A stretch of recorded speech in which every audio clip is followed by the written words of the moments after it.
नमस्कार किसान भाइयों, आर के वीडियोस में आपका पुनः स्वागत है। स्क्रीन पर आप लाइव देख सकते हैं ये कॉकरेल चिक्स है।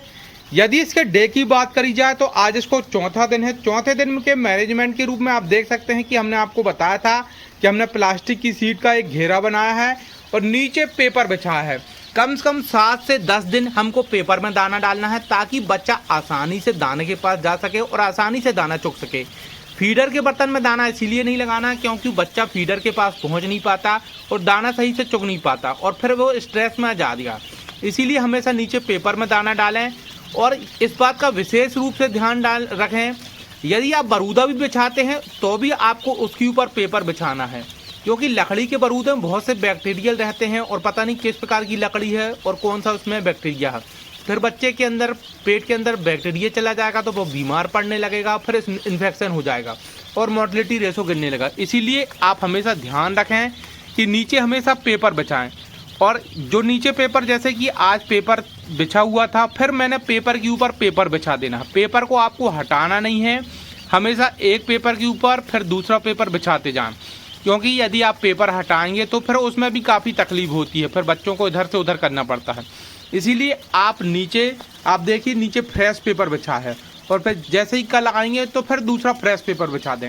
इस प्रकार जो नीचे की गंदगी है वह दब जाती है, जो गैस रहती है वह दब जाती है, किसी प्रकार का इसमें बास नहीं आती, स्मेल नहीं आती और बच्चा जो रहता है फिट रहता है, तंदुरुस्त रहता है। हमेशा नीचे की साफ सफाई का विशेष रूप से ध्यान रखें।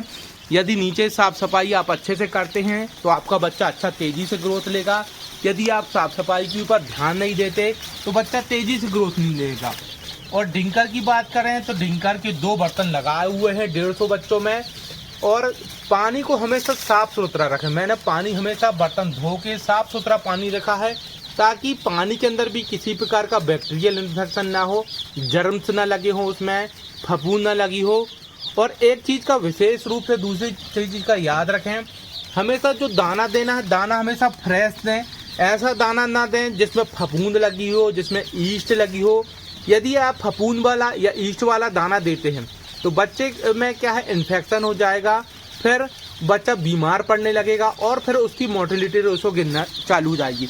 इसीलिए फफूंद वाला दाना कभी भी ना दें, साफ़ सुथरा फ्रेश दाना दें ताकि बच्चे की ग्रोथ काफ़ी तेज़ी से हो और बच्चा काफ़ी तेज़ी से ग्रो करे। आज इसका चौथे दिन देख सकते हैं कि बच्चे के जो पंख है वो धीरे धीरे उगने लगे हैं और पंख हमको चौथे दिन इसके पंख दिखाई देने लगे हैं। ये कॉकरेल का चिक्स रहता है, ये मेल चिक्स रहता है क्योंकि इसकी फीमेल जो रहती है महंगी रहती है, वह हमेशा 40 से 45 रुपये में होती है। जो आप सफ़ेद अंडा खाते हैं लेयर मुर्गी का, जिसको इंग्लिश में वाइट पिकन के नाम से भी जाना जाता है, वह लेयर मुर्गी हम उसको बोलते हैं। उसका बच्चा 12 महीने हमेशा 40 से 45 रुपये का रहता है। और जो काकरेल का बच्चा रहता है, इसका बच्चा लगभग 4 रुपये से 6 रुपये तक हमेशा रहता है। 4 रुपये, 5 रुपये, 6 रुपये, वह दूरी के हिसाब से रहता है और आपकी क्वांटिटी के हिसाब से रहता है कि आप कितने बच्चे पाल रहे हो, 500 पाल रहे हो, 600 पाल रहे हो, क्योंकि इसमें ट्रांसपोर्ट भी जुड़ जाता है और भाड़ा भी लग जाता है। इसलिए इसका बच्चा 6 रुपये करीब का हो जाता है। यदि आप दूर दराज के क्षेत्र में रहते हो, आप देख सकते हैं कि चौथे दिन बच्चा काफ़ी अच्छे से ग्रोथ ले रहा है। यदि इसकी मोर्टेलिटी रेशो की बात करी जाए तो चौथे दिन इसमें 151 बच्चों में अभी तक एक भी बच्चे की मोर्टेलिटी नहीं हुई है। सभी बच्चा तंदुरुस्त है, हेल्थी है और काफ़ी अच्छे से ग्रो ले रहा है। इसमें यदि लाइट की व्यवस्था करी जाए तो मात्र एक LED बल्ब हमने लगा के रखा है। इसमें किसी प्रकार का कोई बल्ब लगा के नहीं रखा, सिर्फ एक LED बल्ब लगा रखा है, वह भी सिर्फ शाम को चालू करता है और इतनी लाइट में पर्याप्त है। और इसका बच्चा देखा जाए तो काफ़ी मजबूत होता है, काफ़ी ठोस होता है। इसलिए अभी तक देख सकते हैं कि इसमें किसी प्रकार की कोई मोर्टेलिटी अभी तक नहीं हुई है। सभी 151 के 51 चिक्स सभी जीवित हैं और इसमें किसी प्रकार की मोर्टेलिटी नहीं हुई। आप देख सकते हैं कि कॉकरेल का बच्चा देखने में काफ़ी प्यारा और काफ़ी सुंदर प्रतीत होता है। इसकी चोंच की डिबेटिंग हम 25 दिन में और दूसरी चोंच की डिबेटिंग 40 से 45 दिन में करेंगे और हम 7वें दिन इसमें वैक्सीन करेंगे।